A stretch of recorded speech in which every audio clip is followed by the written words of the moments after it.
Folk line up outside a makeshift juke joint. Inside, Ma Rainey is on stage singing her raunchy brand of blues in front of her people. The next night, she's at a theater performing for a more formal crowd. Jazzy trumpeter Levee is swinging the notes while watching Ma's plaything Dusty May swing her hips. Levee steps up to take a solo. The spotlight lands on him, but this ain't the Levee band. Hell, it ain't even the Ma Rainey Quintet. It's the Ma Rainey Show, period. There's only one name on the marquee. The spotlight operator puts the light back where it belongs. Don't let it happen again, son.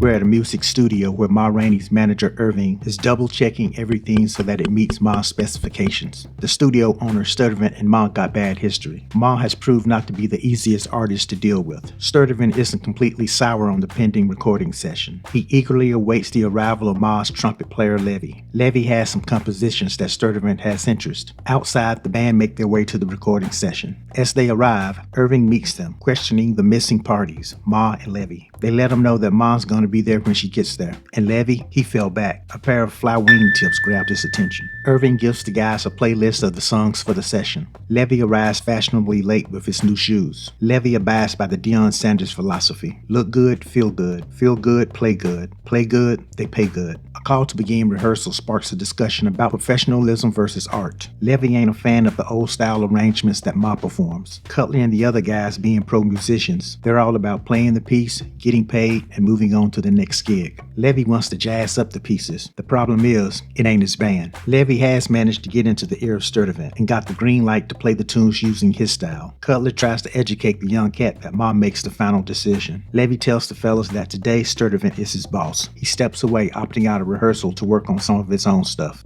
Irving is still waiting for Ma to arrive. Ma is just now leaving the hotel. She's wearing a lot of makeup. She put on another layer of makeup and we're getting into the clown territory. Irving enters the rehearsal room to ask again of what's keeping Ma. Levee asks Irving to tell the band that they're going to be playing his arrangements of the recordings. Irving confirms. Levee's all proud and walking around with his chest stuck out. Cutler appeals to Levee's ego and goes along with playing his version. Piano player Toledo and bassist Slow Drag take their cues from the young player. Slow Drag has to pause for some maintenance and retune his instrument. As Levee buzzes around his space, Slow Drag steps on them new shoes. Levee got about the same response that you'd get if you stepped on the young cat's new Jordans today.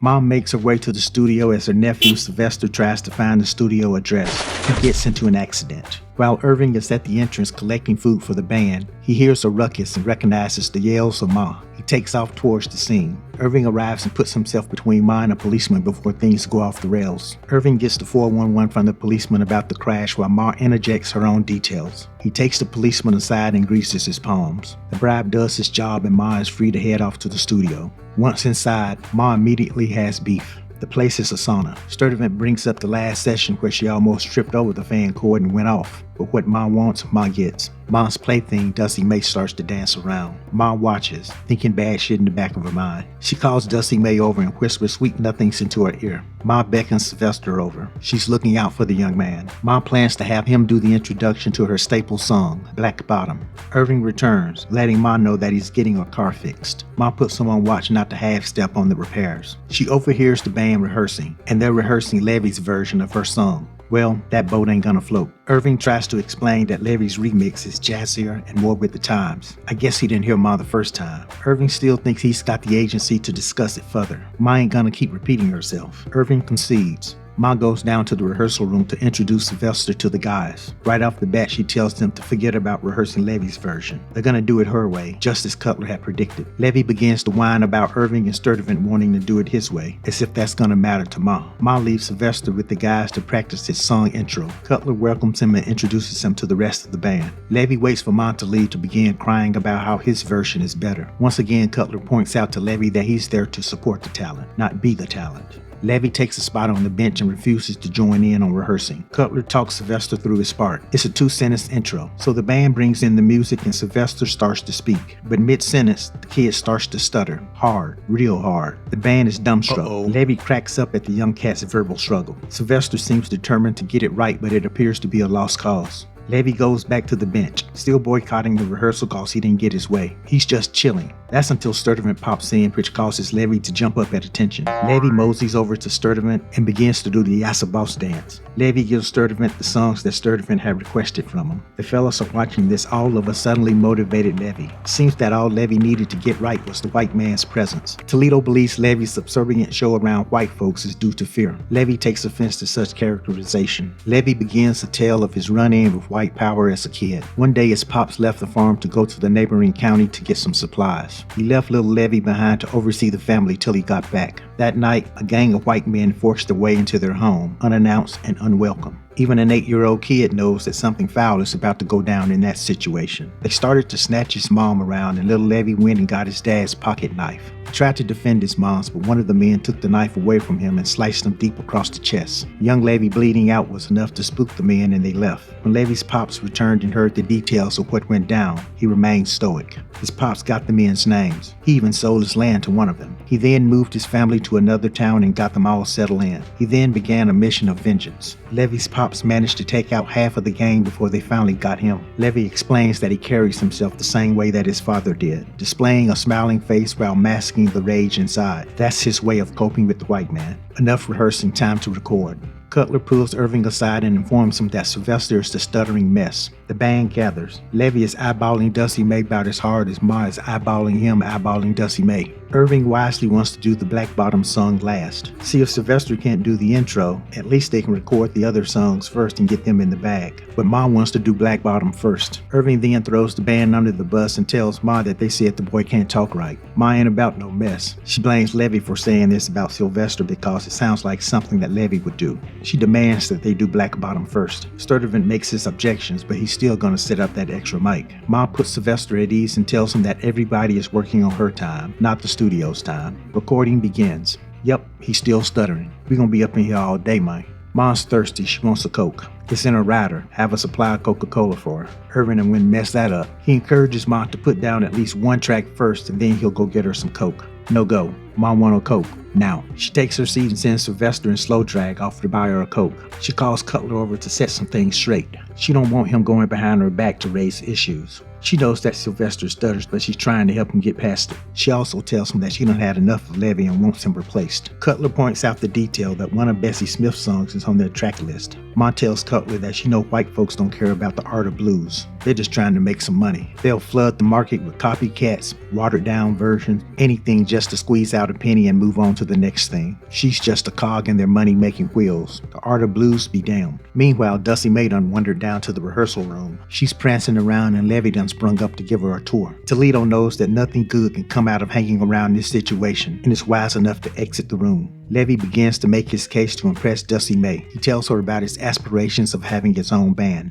Dusty May expresses that she's a don't tell me, show me type girl. Levee continues to press her full court. Dusty May gives in and gives Levee a down payment on a hookup. Ma and Cutler wait in silence as the other parties are all occupied. As their conversation continues, Ma speaks about her love for the blues and how it attracted her. She explains how the blues is more than just its end product, the music. It's all about the journey and history of black folk.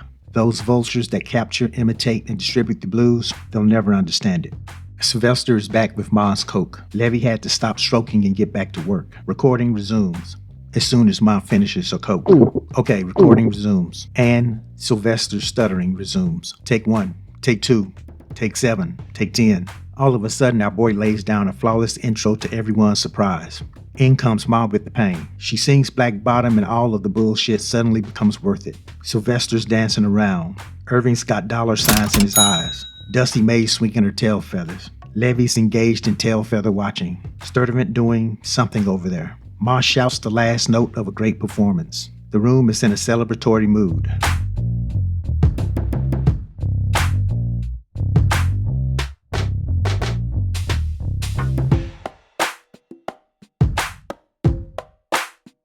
Finally, track 1 is done. Not so fast. Turns out Sylvester's mic didn't record. Irving casually blames Levee for kicking out the plug. This sends Ma into an attack, but Irving quickly finds out that that wasn't it. The wire was worn out. Either or, Ma ain't got time for the shits. She's out. Irving goes after her. Irving begs Ma to return, and she eventually agrees. The guys get onto Levee's case about his focus. He tells him that he's already got one foot out the door. He's betting everything on recording those songs that he gave to Sturtevant. Levee sees himself running his own band like Ma, gaining the respect of white folk. Cutler points out that Sturtevant and Irving don't respect Ma. They tolerate her and her bullshit because they need her voice. That's not respect. Levee exits the room as Cutler continues to tell a story about a holy man who found himself abandoned in an Alabama town at night. He recounts that some white men pursued the holy man and surrounded him, making threats. They made him dance with the Bible in his hand and then accused him of dancing with the Bible. Before Cutler could finish his story, Levee re-enters the room and questions the absence of God when this holy man needed him. Levee's anger rises to the surface as he becomes accusatory of God's habit to no-show. Cutler, being a believer, chastises Levee's blasphemy. Levee continues his rant and Cutler punches him, yoking him up against the wall. Toledo and Slow Drag separate them. Levee pulls out that "you better back up" and tests God's resolve to save Cutler, one of his believers. Levee attacks Cutler. Cutler moves around the room trying to avoid getting sliced. Levee pursues him and pivots to chastising God for not stepping in when his mom's was being attacked by those white men. Levee ain't a true non-believer. He's just a cat with a whole lot of questions for God. We're back in the studio. Ma and the band are wrapping up the recording session. Irving's got the hit records that he wanted. Ma is satisfied as she compliments her musicians. Everyone's sharing credit with one another. However, Ma points out that Levee was way too busy on the tracks. He retorts that he was trying to add some spice to the compositions. Ma knows what got her to where she's at, and she ain't taking directions from a Miles Davis wannabe. Levee feels like the criticism is getting too heavy. He raises the notion of Ma firing him. What do you think happened? She fired him.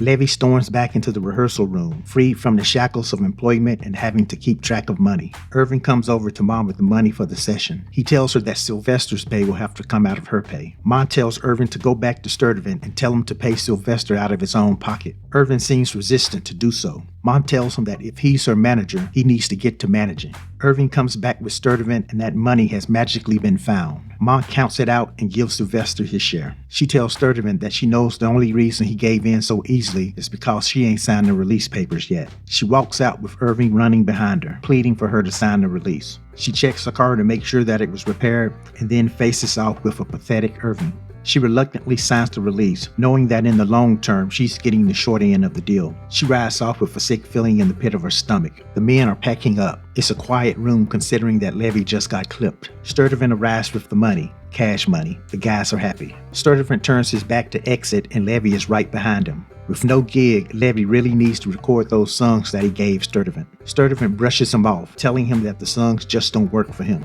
Levee continues to make his case to record the songs. Sturtevant ain't having it, but he offers Levee a little bit of chump change for the songs. I mean chump change. Way less than even Sylvester got for his work.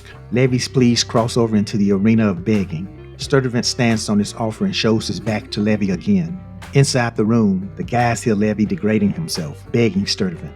There's few things more uncomfortable than hearing a grown man grovel. Levee re-enters the room and is dead quiet. As Toledo makes his way over to the locker, he mistakenly steps on Levee's shoes. This misstep triggers Levee's breaking point. He gets in Toledo's ears about his shoes. Toledo apologizes, but Levee continues to fuss. Well, Toledo ain't gonna keep apologizing cause he can see that Levee ain't accepting it anyway. When Toledo turns his back, Levee guts him. He takes Toledo down to the floor as the life leaves his body. Shock fills the room.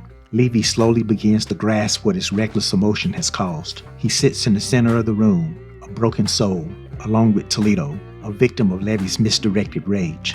We close with some white cats singing a blues classic using Levee's arrangements. Would you look at that?